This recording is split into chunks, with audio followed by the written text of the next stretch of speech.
I mean, I've given CDs to lots of people, but no one ever changed my life like Luke has. So.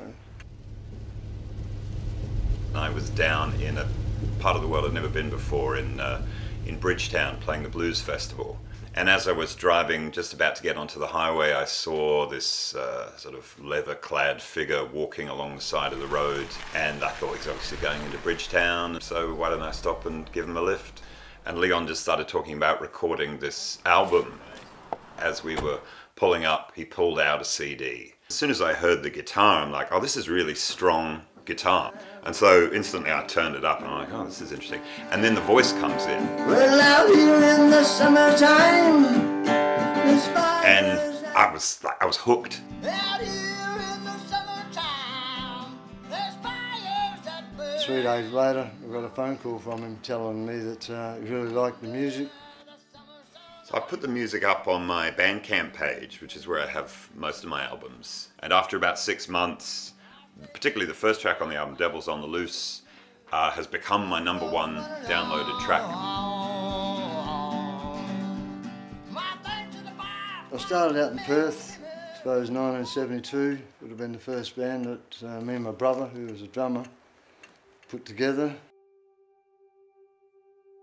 I went to Sydney, spent 12 years over there. Unfortunately, I got swallowed up by drug addiction. I've got liver disease from many decades of drug and alcohol abuse. This year I fell over in the lounge room and I couldn't get myself off the floor. So I rang a friend of mine, she came in and helped me up and took me to the doctors, and they basically told me I only had a couple of weeks to live, which once again scared the living hell out of me.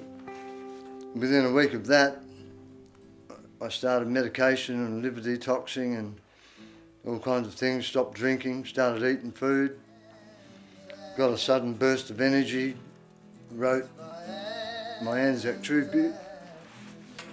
I just thought at that point, what can I do to help Leon? I can't help his medical condition.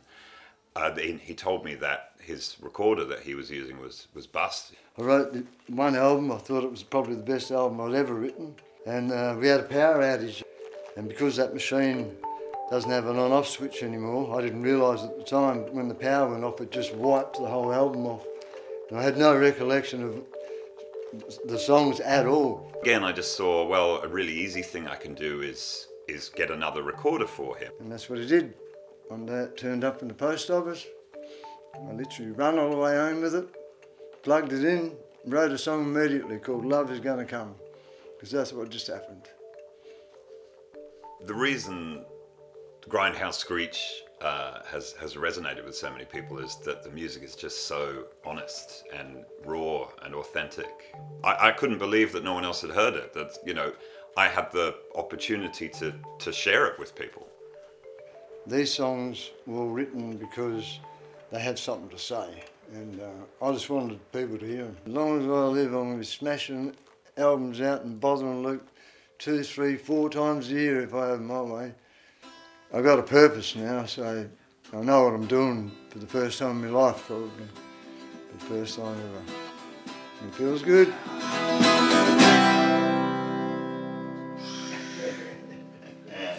Yeah.